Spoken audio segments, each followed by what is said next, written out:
ఈ నెల 25న తొలి ఏకాదశి. తొలి ఏకాదశి నాడు సాక్షాత్తు ఆ శ్రీ మహావిష్ణువు యోగ నిద్రలోకి ఎందుకు వెళ్తాడు? అసలు చాతుర్మాస్య వ్రత విశిష్టత ఏమిటి? ఈ పవిత్రమైన రోజున మనం ఖచ్చితంగా పాటించవలసిన ధార్మిక నియమాలు మరియు తొలి ఏకాదశి వెనుక దాగి ఉన్న అద్భుతమైన ఆధ్యాత్మిక రహస్యాలు ఏమిటి? తొలి ఏకాదశి ఈ సంవత్సరము జూలై 25 శనివారం నాడు వస్తుంది. దీనిని దేవశయని ఏకాదశి లేదా హరిశయని ఏకాదశి అని కూడా పిలుస్తారు. ఈ రోజున శ్రీ మహావిష్ణువు క్షీరసాగరములో యోగ నిద్రలోకి ప్రవేశిస్తాడని పురాణాలు చెప్తాయి. అందువల్ల ఈ ఏకాదశి ఎంతో పవిత్రమైనదిగా భావిస్తారు. ఆషాఢ మాసంలో వచ్చే శుక్లపక్ష ఏకాదశిని తొలి ఏకాదశి. ఈ రోజు నుంచే చాతుర్మాస్య వ్రతం ప్రారంభమవుతుంది.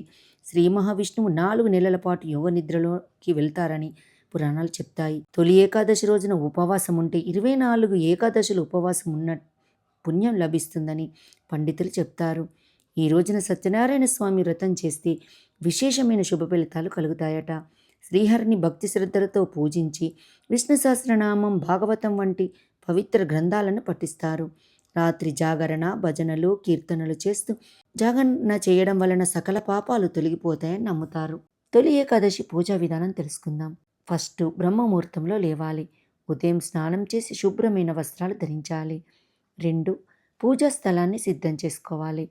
అంటే శ్రీ మహావిష్ణువు లేదా శ్రీ వెంకటేశ్వర స్వామి చిత్రపటం లేదా విగ్రహాన్ని పూజా మందిరంలో ప్రతిష్ఠించుకోవాలి. 3 దీపం వెలిగించాలి. అంటే నువ్వుల నూనెతో కానీ నెయ్యితో కానీ దీపం వెలిగించి ధూపం సమర్పించాలి. 4 తులసి దళాలను సమర్పించాలి. విష్ణువుకు తులసి దళాలు అత్యంత ప్రీతికరమైనవి. ప్రతి నామంతో ఒక తులసి దళం సమర్పించవచ్చు. 5 మంత్ర జపం చేయాలి. ఓం నమో భగవతే వాసుదేవాయ మంత్రాన్ని 11, 21 లేదా 108 సార్లు జపించాలి. 6 విష్ణు సహస్రనామం పారాయణం. వీలైతే విష్ణు సహస్రనామం లేదా గోవింద నామస్మరణ చేయాలి. 7 నైవేద్యం. పాలు, పండ్లు, పానకం లేదా సాత్విక ఆహారం నైవేద్యంగా సమర్పించాలి. 8 హారతి. చివరగా కర్పూర హారతి ఇచ్చి కుటుంబ సభ్యులతో కలిసి నమస్కరించాలి. తొలి ఏకాదశి కథ ఏమిటంటే, పురాణాల ప్రకారం ఆషాఢ శుక్ల ఏకాదశి రోజున శ్రీ మహావిష్ణువు క్షీరసాగరములో ఆదిశేషునిపై యోగ నిద్రలోకి ప్రవేశిస్తాడు. ఈ యోగ నిద్ర చాతుర్మాస్యం ప్రారంభానికి సంకేతం. ఈ 4 నెలల కాలంలో దేవతలు, ఋషులు, భక్తులు ప్రత్యేకంగా విష్ణు ఆరాధన చేస్తారు. ఒకసారి దేవతలు అసురుల బాధ నుంచి రక్షణ కోరగా మహావిష్ణువు వారికి, నా నామస్మరణ ఏకాదశి ఉపవాసం చేయువారికి పాప విమోచన కలుగుతుందని వరమిచ్చాడని కథ చెప్తుంది. అందుకే తొలి ఏకాదశి రోజున ఉపవాసం చేసి విష్ణువును భక్తితో పూజిస్తే పాపాలు నశించి ఐశ్వర్యం, ఆరోగ్యం, శాంతి లభిస్తాయని విశ్వాసం. ఉపవాస నియమాలు తెలుసుకుందాం. ఏకాదశి రోజున అన్నం, బియ్యం, పప్పులు, మాంసాహారం తీసుకోకుండా ఉండాలి.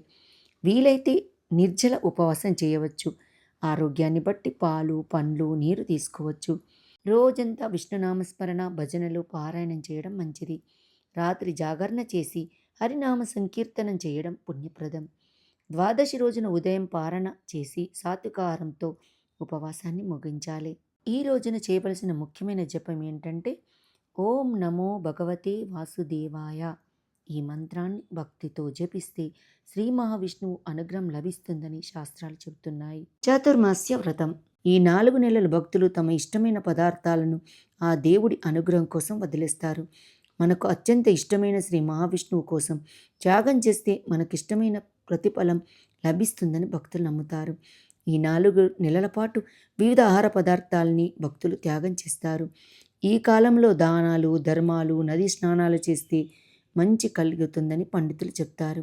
ఈ 4 నెలల్లో మద్యము, మాంసములకు పూర్తిగా దూరంగా ఉండాలని చెప్తారు.